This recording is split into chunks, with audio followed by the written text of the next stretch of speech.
Haleluya. Yesu ashimwe. Kadusome ijambo ry'Imana. Umuntu uzi gusoma ikinyarwanda neza nadusomere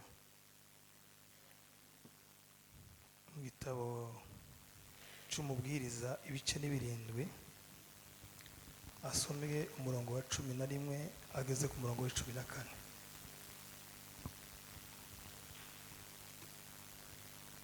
Umubwiriza n'ibice birindwi umurongo wa 11 kugeza ku murongo wa 14. Yego. 11 kugeza ku 14. Yego. Haravuga ngo ubwenge buhwanije ubwiza k'ibyo umuntu arazwe, ndetse burushaho kubonerera abakireba izuba, kuko ubwenge ari ubwugamo, kuko ifeza ari ubwugamo. Ariko umumaro wo kumenya n'uyu, nuko ubwenge burinda ubugingo bw'ubufite. Nushaka guhagarara aho ngaho, komeza soma Petero wa kabiri igice cya mbere umurongo wa 5 kugeza ku murongo wa 7.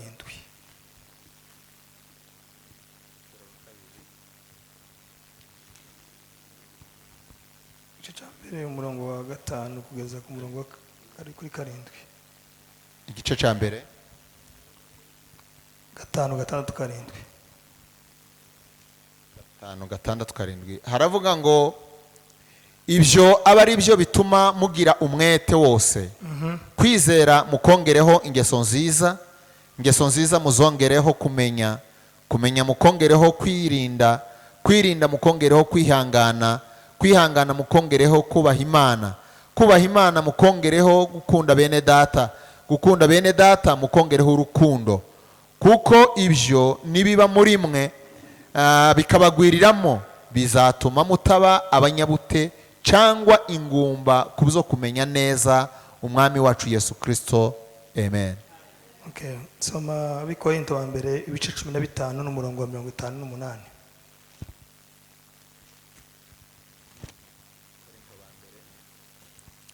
15 na 58. 5:58. 58 haravuga ngo nuko bene data bakundwa, mukomere mutanyeganyega, murushaho iteka gukora imirimo y'umwami, kuko muzi yuko umuhati wanyu atari ubusa ku mwami. Amen. Amen. Urakoze pasiteri, uraza n'ubundi turaza gusubiramo. Reka dufate umwanya dushima Imana yuko Imana yatugiriye neza tukaba twageze hano, nubwo twasanze hari ibibazo bitandukanye by'ababuze ababo. Dutanze mpore ku bantu bose n'akarere, ariko Bibiliya iravuga ngo mu bibi no mu byiza dushima Imana. Turashima Imana yuko rero yaducira inzira mu buryo butoroshe, tukaba twageze hano amahoro. Imana nishimwe cyane. Kubw'umwihariko ndabasuhuje mwese, nk'umwe wabaye hano igihe kirekire, ubazi mwese, ndabona ishusho nyinshi nzizi,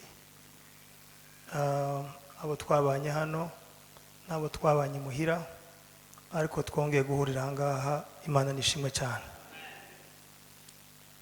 Ndakashimire ubuyobozi buyoboye ubumwe bw'abapasitori, kuko nibo bwateguye uyu munsi kugira ngo tuzaganire, tuzahure, twibukanye amagambo, mu magambo asanzwe avugwa nta mashasha arimo, ariko umunezero w'abakristo ni ukwibukanya.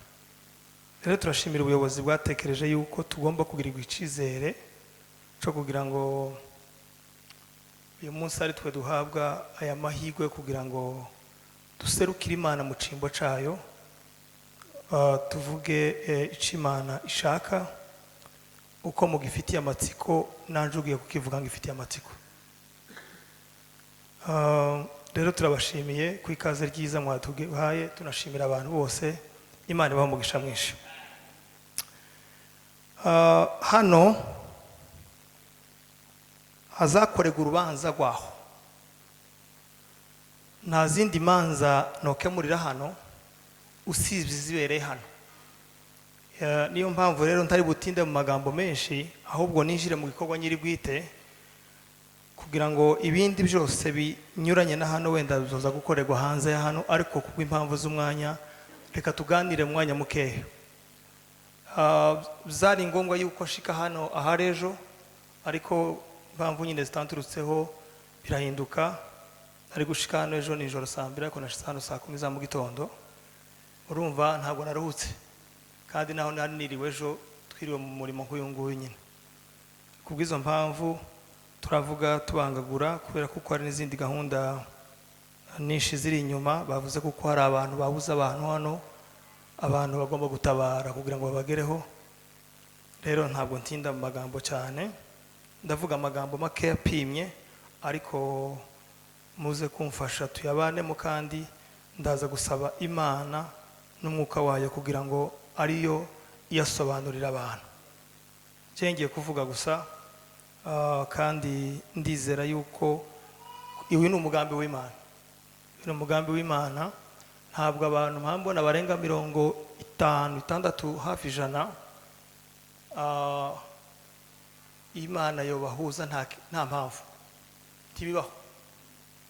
Hari n'igihe Imana yo yabahujije kubera njewe, cyangwa yabahujije nanje yanzanye kubera mwebwe mukagenda muzi yuko umugisha wenda muteze kuwaje, ariko Imana yagenye kuko waje yaje guhaha umugisha kubo yasanze. Haleluya. So umuntu iyo yicaye mu materaniro aza yumva kuko hari igihe ashobora kubera undi umugisha, cyangwa undi nawe akamubera umugisha. Turaganira amagambo tuve gusoma amagambo y'Imana. Mwaravuze ngo n'umunsi wo gusengera igihugu, umunsi wo gusengera igihugu. Ariko icyo nshaka kuvuga ni iki ngiki. Ubundi aho twagiye dusoma hose mwagiye mwumva tuvugaho ijambo ryo kumenya, tuvuga muri ijambo ry'ubwenge. Haleluya. Twavuze ibintu bingahe? Havuzemo ijambo, havuzemo amagambo menshi, ariko jewe ndaja gusa ku magambo abiri. Ndavuga ijambo ryo kumenya n'ijambo ry'ubwenge. Noneho bize guhesha abantu kumenya, kumenya uwo basenga no kuba bafite ubwenge bwo kumenya uwo basenga. Haleluya. Kuko Imana ntigira amarangamutima yaho wasengeye. Imana ntigira amarangamutima y'igihe aho usengeramo. Imana ntigira amarangamutima y'ibyaha bikubaho. Imana ntigira kuvuga ngo uyu muntu arababaye cyane, ariko reka musubize kubera umubabaro afite. Imana izisubiza umuntu wasabye mu buryo buri mu ubwenge no kuyimenya neza. Kuko Imana kugusubiza utayizi ni ukuguhereza igisubizo, ni ugufata ubwenge ukabuhereza umuswa, ni ugufata igisubizo ukagihereza umuntu udasobanukiwe. Ni hahandi cya gisubizo yokomeza akacikorera agasa n'utarasubizwa kandi yarasubijwe. Haleluya. Bibiri ijambo ry'Imana ryavuze ngo ubwenge ngo burangana n'icyo umuntu yoraga umwana we. Kandi mu bintu byose bibaho nta kindi kintu umuntu akunda nk'umwana wiwe. Kandi umuhanga ntazamenya kurera umwana akiriho. Umuhanga mu kurera umwana ntazamuteganyiriza kumurera akiriho. Umuhanga mu kurera umwana azatangira gupanga icyo azomuraga. Burya ibyo wagaburiye umwana si wo mugisha w'umwana, ibyo uzomuraga ni wo mugisha. Haleluya. Ese turi kumwe ba? Nzambwira abantu ndaguma ngenda ariko sinja hanze ndagumamo. Ko mumva bakecu? Gufata umwana neza si ukumugaburira ngo abyibuhe. Guteganyiriza umwana wawe si ukumufata neza ngo umuteteshe. Guteganyiriza umwana ni umunsi uzova muri iyi si uzaba umusigiye umurage. Bibiliya yavuze ngo ubwenge bumeze nk'icyo umuntu yogira gute yoraga umwana we. Ngo igera hepfo iravuga ngo ubwenge n'ubwugamo bw'ubugingo. ndababaza ikibazo rero, ese ubugingo n'ubwenge niki gihenze?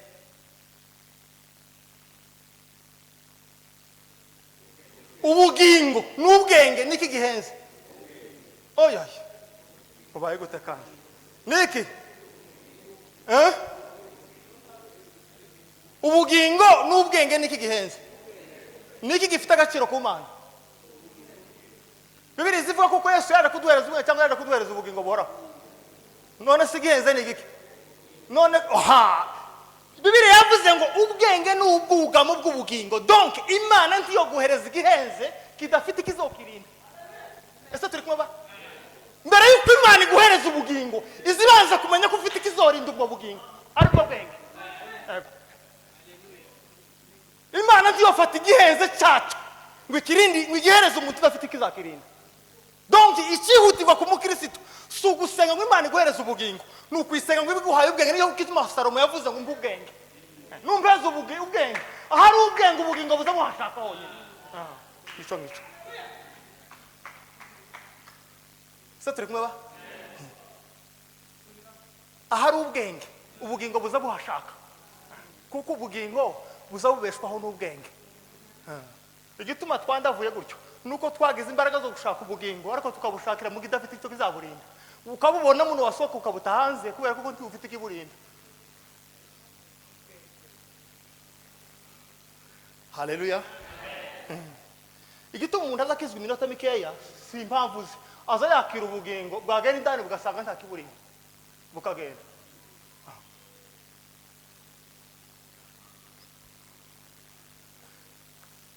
Gusenga Imana no kwibwira ibibazo dufite, no kwiyereka igihugu cyacu, kwiyereka uruzaro rwacu, kwiyereka ibihe duhagazemo, tidusabwa kwita cyane ku bindi.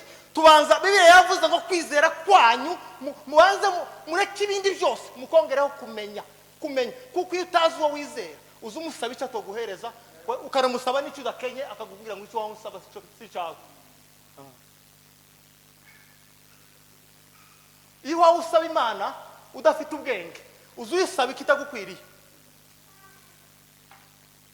Iyo wawe usaba Imana udafite ubwenge, uzi uyisaba ibyo yakwimye kubera kugukunda. Haleluya. Hari ibyo Imana yatwimye kubera kudukunda, hari ibyo Imana itobahera Nairobi kubera kubakunda. Ese turi kumwe ba?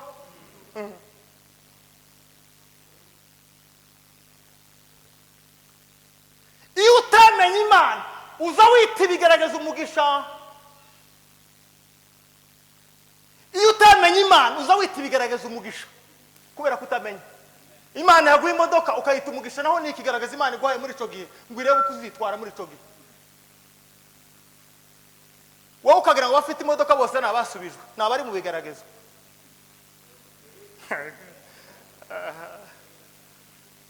Ukuzi ubana bagiriwe, abuza witwa ngo bagiriwe neza, bari mu gihe cy'ikigaragaza. Kuko ubuhemu no gutakaza imbaraga z'umwuka tibiza biza mu bihe bibi, biza bikunda kuza mu bihe byiza. Kuko nta mwibona ubaho uhaze, usonze ntiwo kwibona, ariko iyo uhaze uza wibona.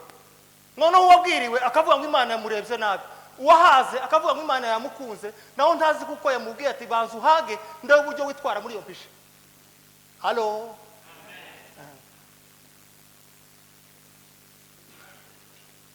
Kwizera mukongeraho ikintu abantu, kumenya, savoir, knowledge, ubumenyi.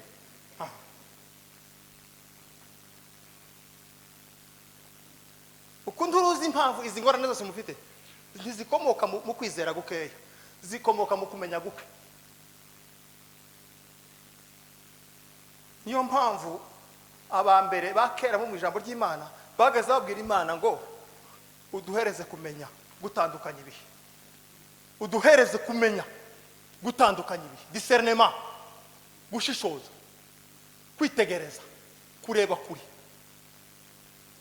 Ibihe nibikugeraho bikaza ari ibyishimo, umenya ngo si ibyishimo bije ari iby'umugisha cyangwa biza ari byo kungerageza.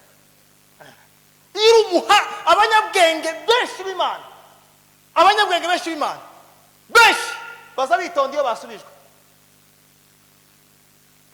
Iyo bari mu bisubizo nibwo baza batinya Imana cyane, ariko baswa benshi iyo basubijwe nibwo bazafata Imana nk'isanzwe cyane.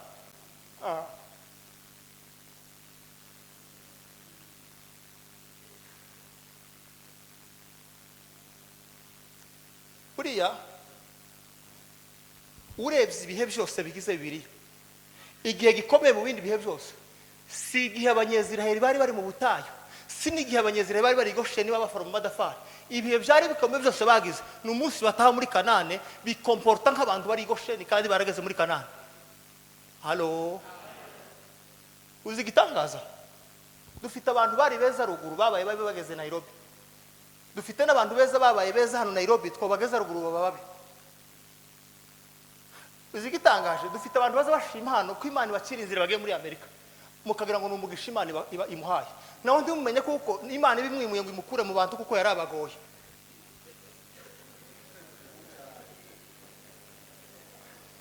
Iwa gashima ko Imana imugirire neza, nango mukababara ngo wiwe Imana ngo iramutabaye, ntimumenye kuko ari icyago Imana ibakuyemo, mugatekereza aho agiye ko ariho mugisha.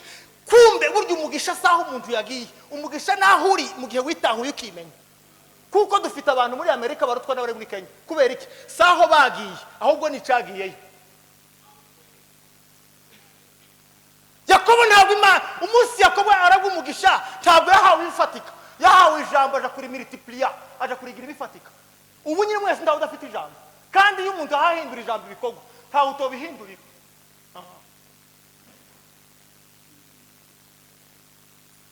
Yakobo hari ihene bamuhaye, hari inka bigaza bamuheza munsi, ni ijambo bamuvuzeho ngo arangize amenye kuko ijambo ritohinduka ibifatika atabikize nk'uruhare, aragenda aja guhindura ijambo ibifatika. Ntabwo Yakobo yaherewe umugisha iyo yagiye, Yakobo yagiye ari umugisha. Donc iyo uri umuntu uzi gutahura ibihe, tuzi utegereza umugisha, uzi ugenda nk'umugisha, wowe ukagenda uri umugisha, ukavuga gusa ngo ahangaha ngomba kwitwara neza ndi umugisha, gusa igihe cyawe tikirasohora ariko ndi umugisha. Abantu bose bakiriritse mwuka baza bashaka umugisha ku Mana. Imana ikakubwira ati se ko nakugize wo, kuko mu Mana ntaco Imana izihereza umuntu, ahubwo Imana iyo yakugire neza izi kugira ikintu. Imana nje izibwira umuntu kugenda ngo uhaye umugisha, hoya yiga ukundi zikubwira ngo nkugize umugisha.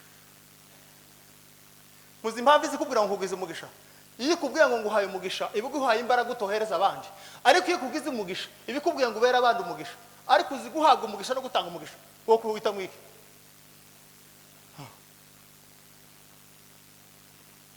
Guhabwa umugisha ni kimwe no guhinduka umugisha ni ikindi.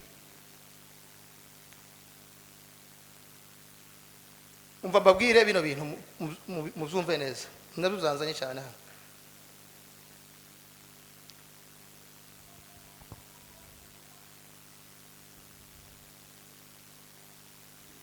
Mureke mbabwire amoko y'abantu bahetswe n'ibihe. Amoko y'abantu bahetswe n'ibihe. Buriya hari imbaraga z'umuntu guheka igihe n'umuntu guhekwa n'igihe. Donc umuntu kuba afite controle ku gihe no kuba igihe kigufiteho controle. Umuntu kuba agengwa n'ibihe n'umuntu kugenga ibihe. Ko muranyumva bakejo? Ndako ndabakinyamurenge. Yego. Reka mbabaze rino jambo. Umuntu Yesu yasanze amaze imyaka 38 ku kidendezi, yararyamye kuki? Yararyamye kuki? Ku buriri. Yesu yasanze umuntu aryamye ku buriri imyaka 38. Siko birizivuga? None hagati iyo umuntu aryamye ku buriri, hagati yawe n'uburiri ni kiye kiba gifite ubushobozi ku wundi? Ni ukuvuga ngo uriya muntu yaratuye aho uburiri bushaka. Ese turi kumwe ba? Yaratuye aho uburiri? Yesu aramubwira ngo guhera none. Yesu ndiye amubwira ngo va kuri ubwo buriri ugende. Yaramubwiye ngo ikorere. Muvuge ngo bera? Ikorere uburi. Donc icyari kigufite nawe ukigire. Ese iri jambo mwaje bishaba? Ngo agari imbere wa muntu baramubwira ngo kurumva iraki ngo ituru ubwo buriri ubukure ku rutugu. Arababwira ngo wankishije yambwiye ngo nkomeze bwikorere. Muzi impamvu bazamubwira? Bazamubwira ngo bushira hasi yongera buryameho. Nawe arababwira ngo wankishije yambwiye ngo gute? Bwikorere. Donc iyo umunyembaraga mu Mana, Imana izi gukura ikibazo yarangiza ikakwikoreza ngo ube responsable wacu. ugitwara aho ushaka. Umunyembaraga ntazavuga ikibazo, azaba responsable wawe, azagitwara. Kandi iyo ikibazo kigutwara aho gishaka, nawe igitwaye ugitwara aho ushaka. Ese turi kumwe ba? Abo ni abazi gusenga Imana. Abazi gusenga Imana ntizavuga ngo ngize ibyaha, ngize ibyago, ngize ibibazo. Uzubira ngo imbaraga zo kubijira no kubishobora no kubitegeka. Umpe autorité, pouvoir, imbaraga zo gutegeka zo kwikorera, zo kuba responsable w'ibibazo. Niyo mpamvu yamubwiye ngo wikorere cyari kikwikoreye. Hallelujah. Amen.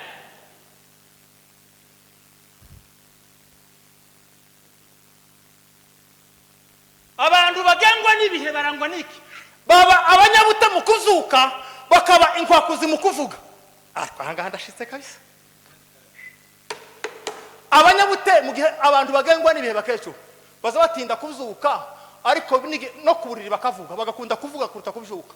Aho gukora cyane bakavuga cyane. Ikizokoreka kuri umunya ugengwa n'ibihe nuko uzutinya gukora aho gukavuga cyane. Umuntu akaba ari kayore atomenya ibyashara biha bigenduka kasarani, ariko akamenya amakuru y'umugabo arwanye n'undi kasarani. Akandashitse Nairobi kabisa. Tumenye ibyashara byaha byihuta ku isoko, ariko ukamenya abagabo bagwanye kasarani. Uri umunyabute mu kubishuka, ariko uri umunyembaraga mu kuvuga. Ugengwa n'ibihe.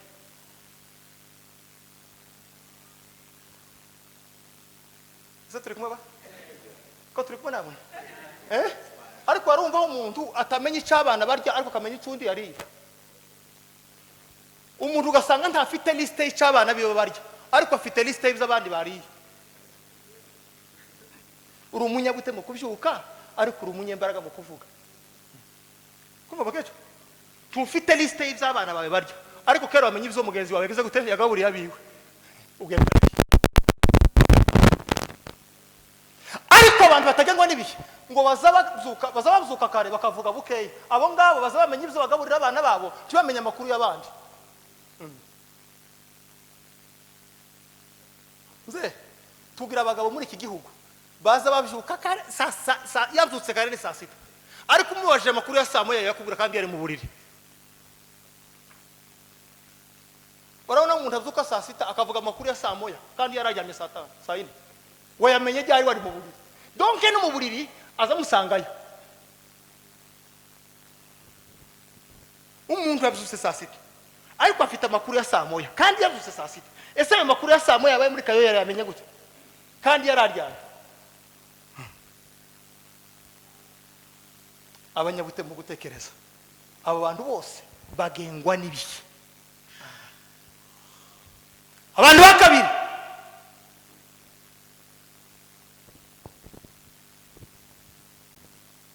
nabakora ikigezwaho badakora ibyo batumwe gukora. Ikizokoreka kugengwa n'ibihe nuko uzukora ibigezwaho abandi babakora, ariko utazukora ibyo uhamagariwe. Kumenya mzee, abantu bakabiri bagengwa n'ibihe ni abantu bazavuga ngo nyine hagezwaho iki ngiki nicyo twadukora, ariko batazabakora ikinyuranyije cy'abandi babakora icyo bahamagariwe gukora.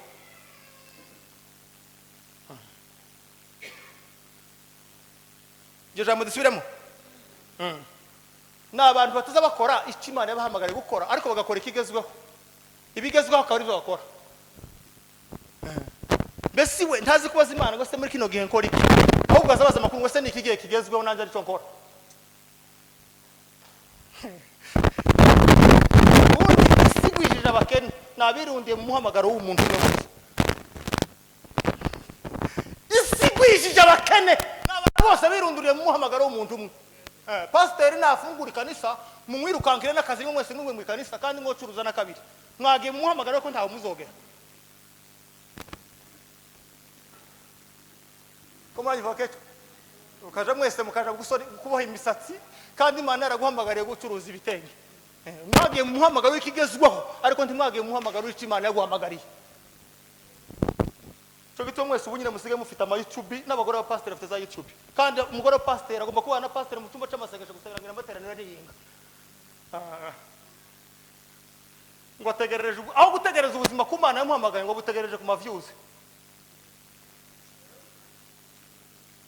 nuko hakora ibigezweho ndahakora iby'Imana yagize gute yamuhamagariye. Abo ni abantu bayoboye ibihe.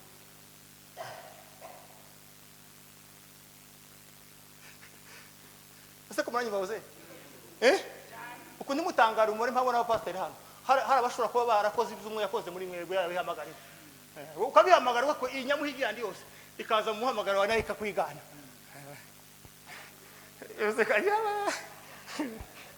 Wowe ukamubwira ngo warabishoboye nawe watsinzwe umunsi uyoboka umuhamagaro w'abandi.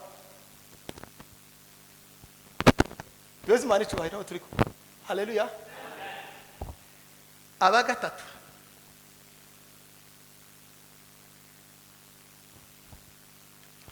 nabariganije bakitwa abanyamugisha, ababaye imfura bakitwa injiji. Abantu bose bariganyije bagagira utuntu kubera kuriganya mukama mu bita ngo nabanyamugisha. Umuntu akazino akamashika akamagura kibanza gitengera mu nkazi umupfakazi wabo ruguru mukamwita umunyamugisha ngo afite inzu gitengera naho yarariganyije. Uwabaye imfura kirinda kurya kabandi bakamwita injiji. Ko muranyumva? Donc ibintu byaracuramye, abibye bose ubu nyine nabanyamugisha, abahimutse bose nabanyamugisha. Ariko bategereje isezerano ry'Imana ni injiji zitazi mbese nimba ugitegereje isezerano ry'Imana ni utawiba utawuriganya kuri umunyamugisha.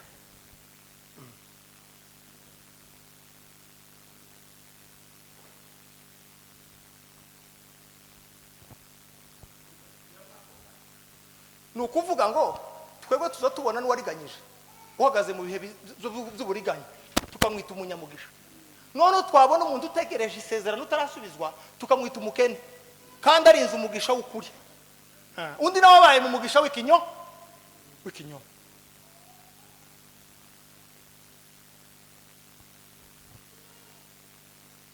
Halo, turimo namwe? Okay. Ukurikira ngo abantu bagengwa n'ibihe amazimwe yaganjije ihumure. Halo, amazimwe yaganjije iki? Ihumure. Abandi bakane amazimwe yaganjije ihumure. Umuntu agafusha umuntu kayore aho kumubwira ngo komera n'ibihe tugezemo mukamubwira ngo nyagosenga uguhekuye, aho kumubwira ngo humura n'ibihe bikugezeho nawe bizatambuka mukamubwira ngo ni so wanyu kugize gutyo. Ko muranyumva? Amazimwe yarenze iki? Ihumure. Musigaye mugira ihumure rikeya ahubwo musigaye mufite amazimwe menshi.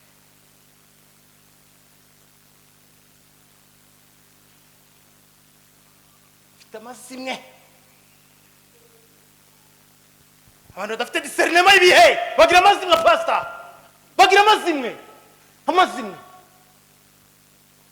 Ariko abanyabwenge umuntu azayitwa nicyo gituma ako nkunda Luka mana yaje. Luka yagiye, Luka ntigeze abana na Yesu. No, Luka ntigeze abana na Yesu. Yasanze Yesu yarapfuye. Baramubwiriza aravuga ngo jamais sinokwemera umugabo ntazi. Ngiye kuja kuri field, kore research, kore recherche, menye kuwo mwizeye ari ukuri. Muzosoma igice cya mbere cya Luka. Kiravuga ngo maze kwicarana n'abahibereye mbere bigitangira. Yaramanutse azi Yerusalemu yicarana na Mariya nyina wa Yesu. Yicarana n'intumwa zose zabanye na Yesu. Aravuga ngo maze kwicarana n'abahibereye bigitangira. Ngo nasanze ibyo wakubwiraga byose Teofile ari ukuri. Niwo munsi yabajije nyina wa Petero, aramubaza nyina kwa Petero, aramubaza ngo se Yesu yagukijije wari warwaye iki? Ati nari nagwaye mbashushigwa kandi ingingo yamandika ngo yakije nyina kwa Simoni ubuganga. Donc abantu bo mu bihe bizima bazamenye wishwe n'urupfu, bakamenya so wishwe n'indwara, bakamenya n'uwishwe n'ibihe. Ariko baswa mu bihe bazafata imfuzi z'ubuzima busanzwe bakazitiza abantu. Turi kumwe namwe muzamura ibiganza by'Imana. Nizo ntambara mufite hano ntawe ugipfa kayore imodoka ngo umuntu masimba ararozwa muri ariko muri injiji izayitse umuntu n'akamwe. Umwana yapfa hananga ngo bamutaye ngo nyira wabumugize ko. Oya muri mubihe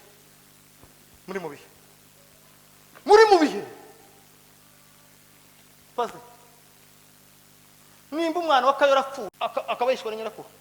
Dorcas wasoneraga abantu yo yishwe nande? Ko mutazamuvuga wishe Dorcas? Ko mutazamuvuga wahitanye Eliya? Ko mutazamuvuga wahitanye Elisa? Baracyabaho? Ko ko mutazamuvuga bishe ba Pawulo ibo baracyabandi baraturanye n'abantu ko mutazamuvuga bishe Yesu ngo muvuge ati noneho bamusiga bari barya abantu bishe Yesu bari babaroze ese bamwisha kubera iki barinjije tibari byazi Yesu yari yaje kuko gituma bavuga ngo mubabarire kubera ko batazi icyo donc umunyabwenge mu mwuka tazavuga nabo mugire nabi azamubabarira Pasika bazi kuko ntatazi umuntu nakugirira nabi tukaza wihutira kumuvuma uzubwira Imana ngo mubabarire kuko ibyo yakoze ntabyazi ko muranyumva bakecho kutamenya kuza gutuma umuntu aguhemukira waramugiriye neza kutamenya uwo atijira amata aza gutukira hano kutamenya uwo wahaye ihuzo azajya akakwima nta kindi kimutera nuko utamenya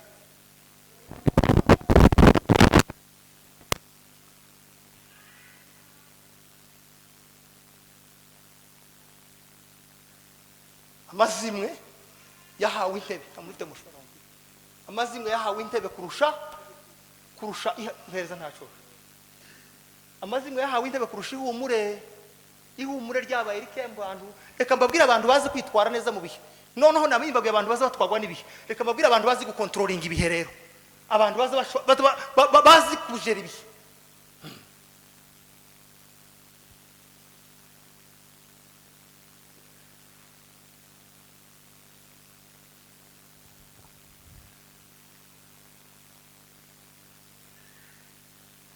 abantu bazi kujera ibihe bazaba ibihe biza bisa nabo ariko ntibaza basa n'ibihe abazi ibihe iyo bageze ahantu ibihe biza bisa nabo kuko nibo banyembaraga ariko iyo batazi kujera ibihe bazagira ahantu bagasa n'ibihe mukejo nta bagore mwicaranye hano muri bano wari uzi muri sepage ukabara bambaye ibitambaro bahisha amatwi ntibayatoboye bageze hano barasa n'ibihe by'ahantu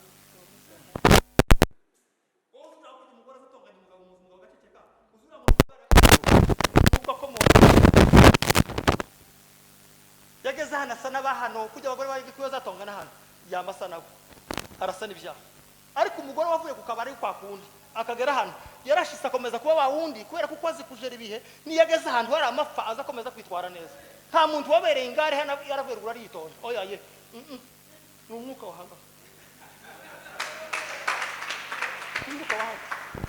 none umuntu yova kwa rubona umuntu yova kwa rubona yashika muri Kenya agatobora amatwi tukavuga ngo sibi tukavuga ngo shoboye ibihe nibiki bimubayeho nibi ndimuza abagabo hano ndimuza abagabo bageze avuga ngo ntibanywa amata bataramenya ko imfuzu zariye ndimubazi aho ndimuza bari mu kunywa icyayi biwotariye aho ukagira basa ngo ino nyota agiriya yarayifite kukabara ni hano yageze hano ananirwa gestion yo kujera ibihe biramujera ndikora ko bishaka donc nta pouvoir nta mbaraga zo kuba responsable yo kumenya ngo igihe ndacerekeza ahangaha abanyembaraga mu Mana baza bahereza igihe direction baza bahereza igihe icyerekezo baza bahereza ibihe icyerekezo baza bahereza icyerekezo twari dufite abagabo ruguru bageze banga kumva amagambo yapfuye nabi none bari mu kugura amamega ngo aje gutegera abakobwa babatukana kwandari uyu munsi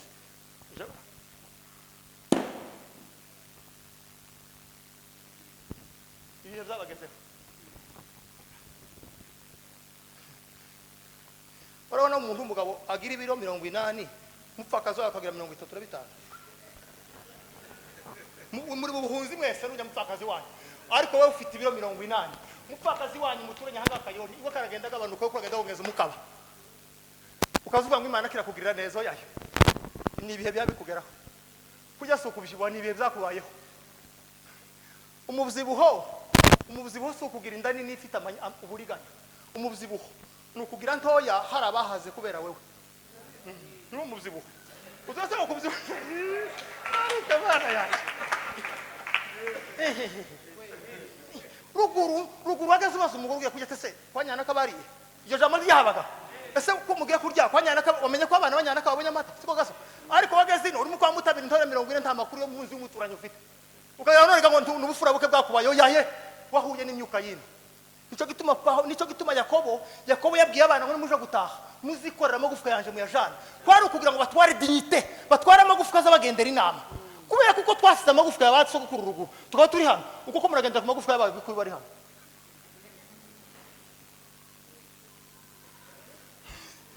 Uko hari ingwara muza mugwara hano mutogwaye mu rurambo, kubera kuko muko muragwara ibigwara by'abantu baguye hano mutazi zabisha, ariko wasubira kwirura, wasubira kumva ya sokuru wawe iriye, ukuje no subira kwandangami, hari imyuka, hari ingwara zitonyataka kubera ndangami, ariko hano ndamusende control ibihe no rwara ingwara mu gikwiwiriya za karantine iriya.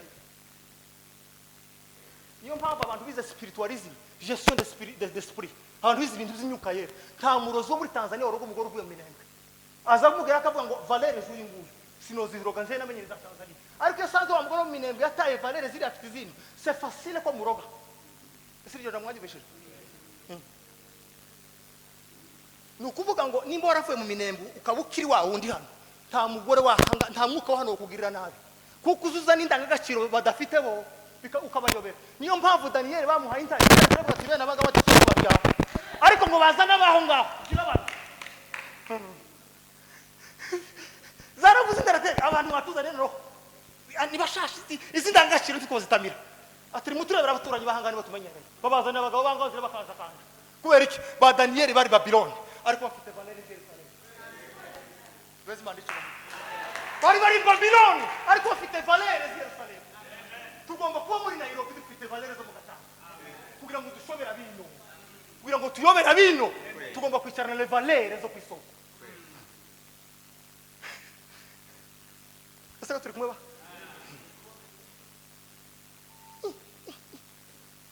twebwe twagaza twonka abagore ba mama ukamwonka wari ugacukira ku nyogokuru, none n'umwana akubita hasi ngo ntibamwonsa, ngo umwana ntiyonka ngo nyine wakende kumakuba mutoya.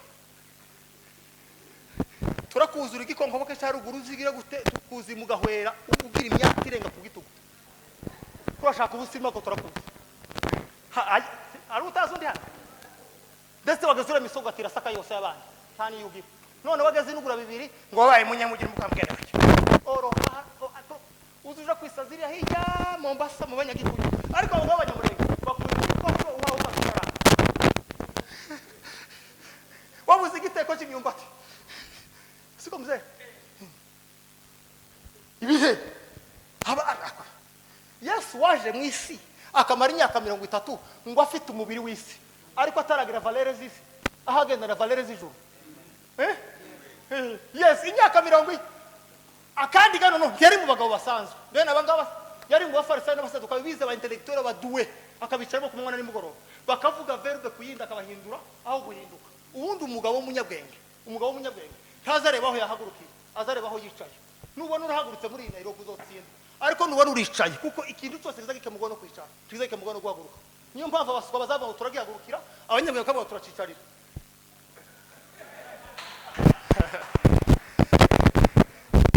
Mugeto turuzi umugore mugenzi wakuvuza nabi uhaguruka ubu uhagaze nabi, ariko nakuvuga nabi uzovuga ngiye kumwicarira mbanze mwigemenye icarico, ni wicara neza uzomutsindo wicaye kandi wahagaze. Haleluya.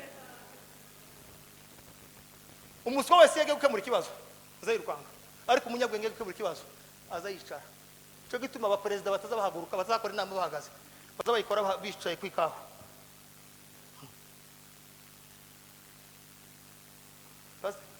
Ese turi kumwe nawe habera ngo bashumba bunyine muri mukemura ibibazo by'ikanisa muhagaze.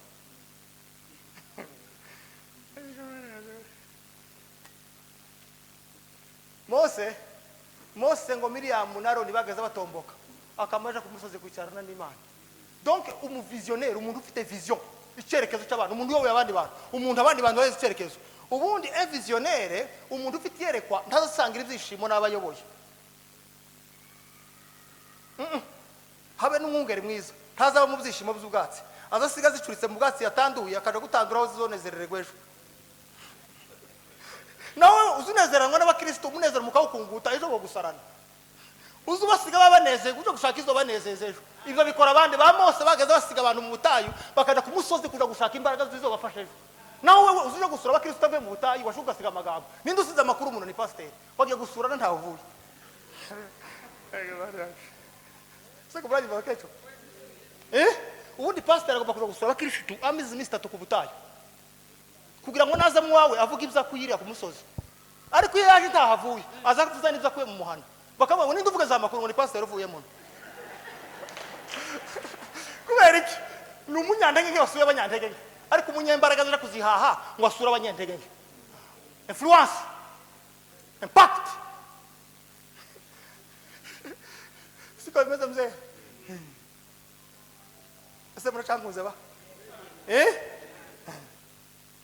akavuga ko se muza mubona nakabashumba bacu bazakunguta igitabo ninga ngo bayumbe basengeye kanisa ni gute umuyumba azasengeye kanisa Imana itari rimuhereye ku mavi ni gute Imana iziguhera itorero ku mavi kaguheza icyerekezo warangiza ugasinzira ngo rizoyoborwa n'abasenze na gatatu nijoro udahari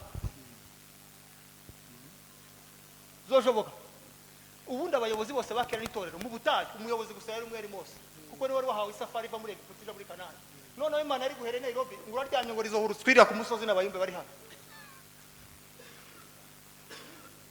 abayumbe n'aba intercessor n'abanyamasengesho bashinzwe kubaza Imana icyo Imana ishaka mu bantu abayumbe n'abantu basenga ngo Imana ibabwira ubushake bwayo mu bantu kurumva ba siyo president abayumbe muza musenga Imana wibabwira icyo ishaka mu bantu bayo naho aho itorero riharije muza mubirekera banyirabyo nunavyifo n'uzaho komera pastor kubamakaro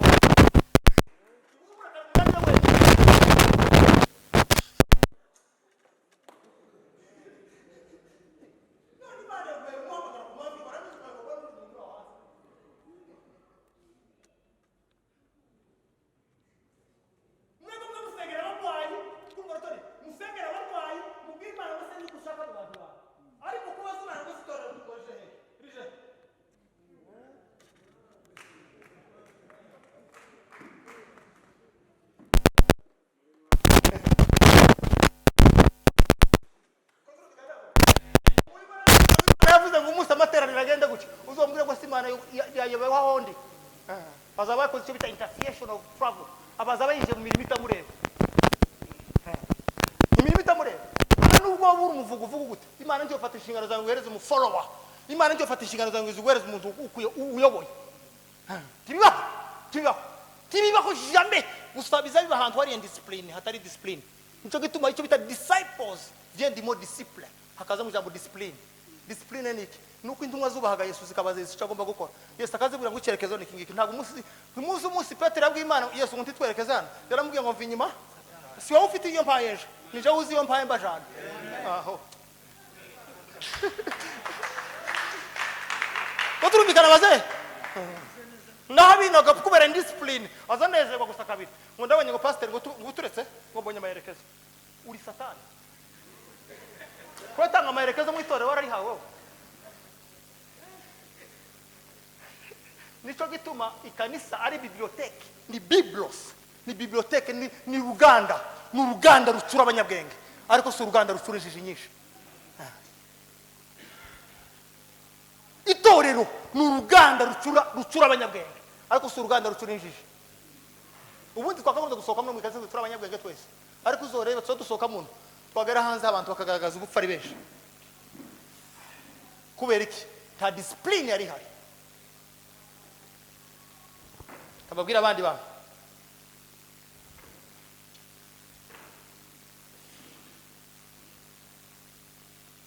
abantu bafite ubushobozi kwisi kubihe baza batekera isi zijya ariko ntibaza barya ibyisi yatetse ubundi abanyabwenge baza babwira isi ngura rya kino hari cyo bita ngo ni narrative period ni igitekerezo isi yicara ikavuga ngo uyu mwaka isi turehereza kino gitekerezo aricyo kivuma mu bantu nico cyagomba ngo Nairobi ngo hari umwuka mubi bacu uwuhese ngo gucika ngo kw'amakanisa iyo ni narrative babatere muri territoire yanyu hari abadayimoni babaraha mu kirere bahawe mission yo controlling icyo kirere donc ni narrative cyo bita narrative period ni ugucontrollinga kumenya kugaburira isi mukarya ibyisi kurya ibyisi yatetse no kugaburira isi biratandukanye buriya mu isi hari abagabo hari muri Amerika batanu nakubwira amazina yabo batatu n'abajuif abandi babiri ni abagiriki, undi umwe ni wo muri Qatar n'umwarabu. Nibo bashinzwe kwicara mu cyo bita root informations and rooms. Baza bicara mu cyumba cyo gutekereza bakabwira isi ngo kwitara ni hategwa ubwo hagatega bahicara abo baza bagaburira bakavuga ngo hanza kubera economics hari zahabu nimwe muharekeye amahoro nimurangiza musinyi cyo bita table ronde yicara muzari cyo bita maje witi n'amaje set bagacanga isi bicaye aho ngaho bicaye aho isi karya ibyo bashaka. Nico gituma Paulo yageze muri Atene muri universite ya kabiri ku isi nyuma ya Gamaliel baramubwira ngo yarabwiye ati nimumpereze ijambo vuge mukabyara ateze turakubwira hano muri bana banyabwenge uravuga iki. Arabwiye ati niko ndabareba mwese mwarangije kuvuga ariko je hari cyo mvugaho. Ati mwavuze imana zose ariko iyi ngiyi itazwi itamenywa nje niyo mvugaho. Donc iyo umunyabwenge mu isi tuzi ushushukumiriza abandi bahavuga bose uzureba ibyo basize. Abandi mwabyumvishije neza. Mwisi hari bikenewe n'ibyihutirwa. Abanyabwenge baza bikonsantra kuja mu byihutirwa. Ariko abaswa baza birunda mu bikenewe.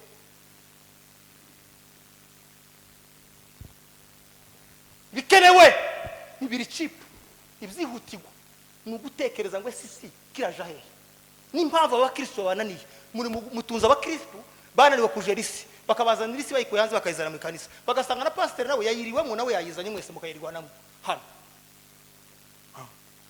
Kubera iki kimuzi ku difference isi kimuzi kugaburira isi ahubwo muza muri iby'isi yatekereje.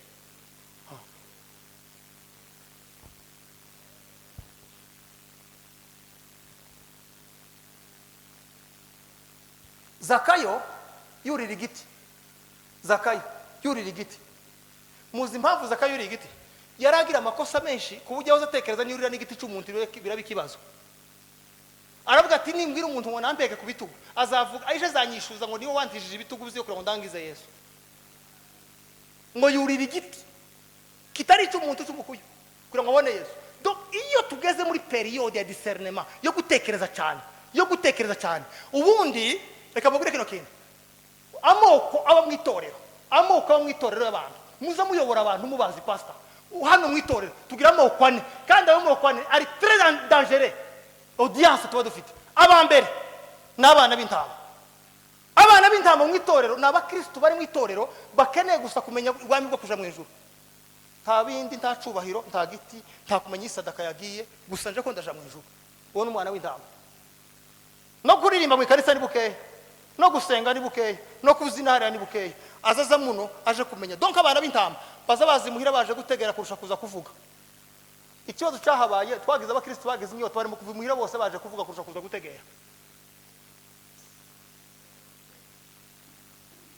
Umuntu ntagende mu kanisa agiye gutegera akamagenda agiye kuvu pura umwana w'intama uzugenda mu kanisa ugiye gutegera.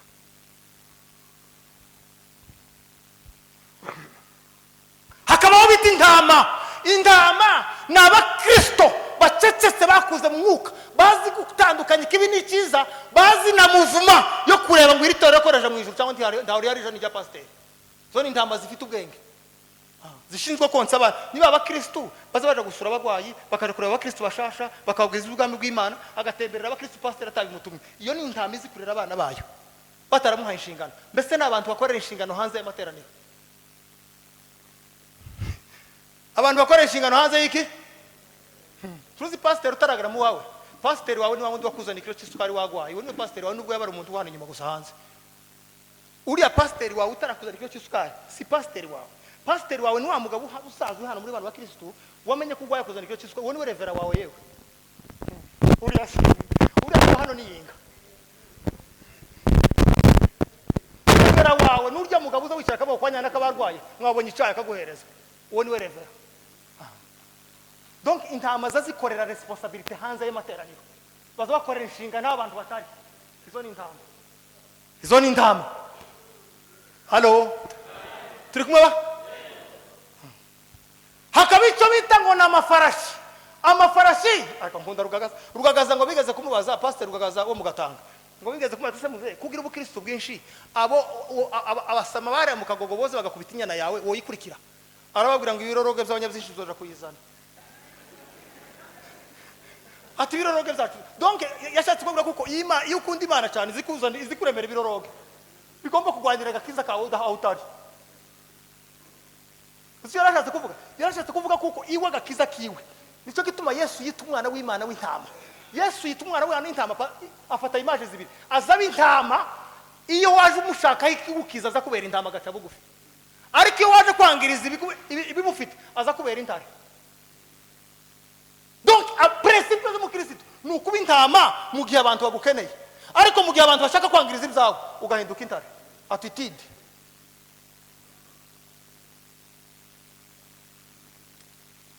Intama ni ukwicisha bugufi ibyo ufite abandi bakabironga, ariko umuntu yashaka kuvogera agakiza kawe ugahinduka intare, ugafata imaje yo kuba intare.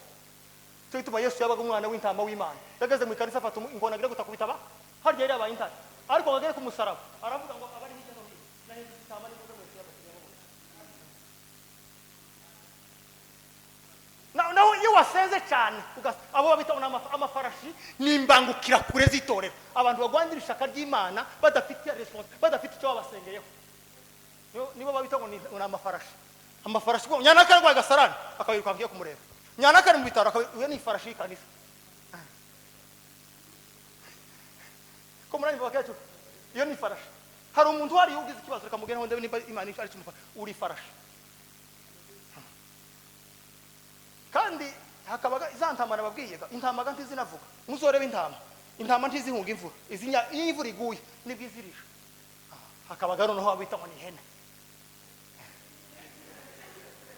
ihene izikugurira isukari itarayishitse kabanza kamenyesha abantu kwijanye. Rijambo ndimujye mushaba basi iyo atekereje kugurira isukari kugusura isukari aza yigezeho kera abibwiye abantu 15 ngiye kwanyana karagwa mushirikira isukari uri ihene. Ihene bikabisa. Ihene zihebeba babayikura ku mugozi ngije kurishiga hebeba. Donc ihene igira amagambo menshi n'ibikoko byabigaherekezwa amagambo. Donc uzoreba umuntu wese w'ihene niyo avuye mu mahombe azabimenyesha itorero ninga bavuye masengesho mwese mutambukana. Uri ihene ubundi intama irashobora kwicara ari maze ukwezi mu butayu nta muntu bizi. Intama se yosenga ikabitangaza. Nuzozubona ushize itangazo ry'abasenze izo ni ihene babashira ku mutandaho. Kandi uzoreba ihene ntizihagarara ahantu waciriritse zija kwibuye ngo abantu bose bayirangize. Iyo tageze hano kuri rutaro ngwamo mikrofone amaterano ntiyagenze neza uri ihene. Kandi wone ugasanga Imana itorero irirangiriza mu ntama y'icari yahinda itayivuga. Uzoreba ihene izibyara abana bane ku mabera ye ikabyara abana baruta amabere ifite kugobotora, ariko intama izikubitumwe babiri kubingana n'amabere yayo bivuga ngo Imana igihe buri muntu wese agira ibere ku Imana yacu, buri muntu wese agira ibere ryiwe. Hakaba icyo bita ngo ni girafe. Amagirafe ni abanyabwenge bitorero barishiriza hejuru dusumba shamba tso turishiriza iriye. Donc nimuzoza mwigisha mu ikanisa ntimukaza mufata inyigisho z'abana b'intama n'abana n'ihene n'utundi ngo muheza abantu icarimu muzamumenya ko mufite n'amagirafe arishiriza hejuru. Umuntu mu docteur akicara mu mukaza muvuga butumwa ngo nimubwira ngo docteur nawe ngo ugize guteye docteur kozi biki uri girafe hayi ibyo kujya by'abana b'intama. Uri girafe hayirishiriza hasi. Umuntu ugomba guhabwa izubwenge kuri muzana mutwe kujya twabana.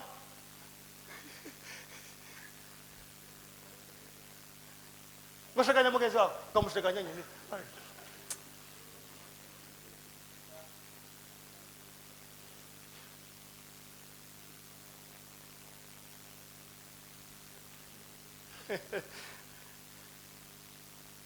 Mzee muno ubundi iyo baguhaye microphone ngo uvuge mu materaniro ugomba guklasa abantu mu bice bitatu. 80% ibyo ugiye kuvuga babizi kukurusha. Iyo hagukanye confidence ko ibyo ugiye kuvuga batabizi uvuga amakosa. Iyo hagukanye ko ibyo ugiye kuvuga bizwi uvuga witonze. 80% bazi ibyo uhagira gute 10 niryo munganye irindi 10 niryo nawe urusha. Ariko yagushira nibe ngo murabona wakese ngo tugiye kubakora amakazi yana tugiye kubakora akazi yana ubundi ninda kabana ariko ninde wababwiye ko umwuka utazi sobukwe ninde wabwe ko umwuka utazi nyoko bukwe? Labani yakurikiye Yakobo n'umujinya ngo agende baramubwira ati se nimba wanibagiye agakiza uri agakurikaga no mwishwa yewe. Yari yagiye bata aho mufatira ndamwereka. Umwuka wamubwira ati gabanya uburakari uri no mwishwa yewe kizeze. Donc umwuka wera uzi ko tugira bamabukwe muno. Umwuka wera uzi ko mfite data bukwe muno. Wowe ukamunezerwa nkaho sobukwe byarangiye. Umwuka wera urabizi ko ari sobukwe genda gahoro. Nushaka umurangiza afite ishupa ni sobukwe. Nushaka urangiza nyoko bukwe ahetse igihe ku mukanisa ni nyoko bukwe itonde. Wowe ukamura kunezerwa biza bikuraho umuvukano oyaye. Cyo gituma Yesu yageze yicara n'abera bene Zebedayo ukamusanga ba Petero bokera bamwega nkamutara wa. Yohana ati nzabagambira gukora cyo gituma yagizitaga bamubere na mbere hariho jambo parce que bageze bagambira mu muziki Imana atamuza kujara.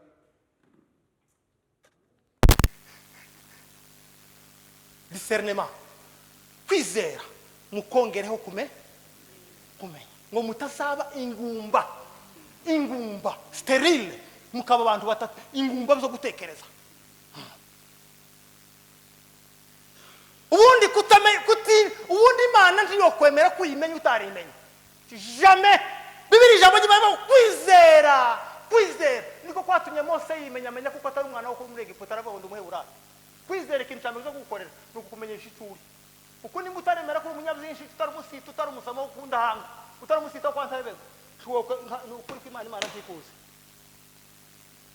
kuko Imana yakuremye muri uwo murana muri ubwo bwoko gukora imirimo muri uwo bwoko.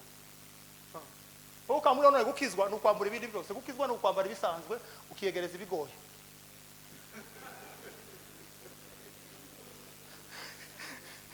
Gukizwa so guhunga isi no kuyiyegereza. Cyo gituma Paulo bagazambwira ati turakujanira amabaje kugufunga ati niho shaka ari umujana parce que ntiyageze shaka bamusubize Yerusalemu mu buhungiro yageze shaka ngo aje Roma aho bomwica ko niko gukizwa. Naho wiyo wakijijwe waseze cyane nguza wirinda boroheje abandi baseze cyane bazabiyegereza boroheje ngo basige imbaraga bakwiye ku musozi. Wowe ukamuvuga ngo ngwino tumenyeranye gusenga omze ngwino tutujana wowe ugira no mumenyeranye nimba ufite aho muzamusengana donc iyo uri umunyabwenge bukeya uzugendana nabo mwamenyeranye ariko iyo uri umunyembaraga uzugenda nabo ufasha. Iyo uri umunyabwenge buke uzugendana nabo mushobokanye ariko iyo uri umunyembaraga uzugendana nabo udakwiriye kujana nabo bohereza impact.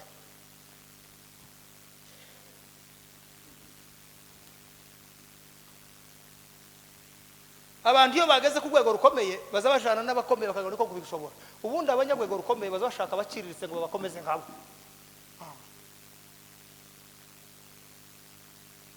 Ko murumva bakecho?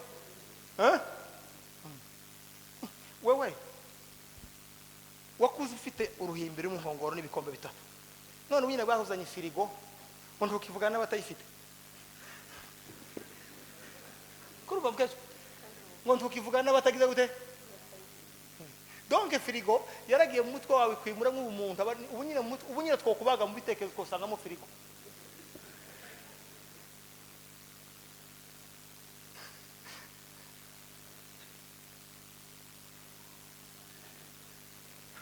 Abantu bafite ubushobozi kubihe bazaba ibyo batunze bigira agaciro kabo ariko batazi ibihe ibyo batunze bagira agaciro kabyo.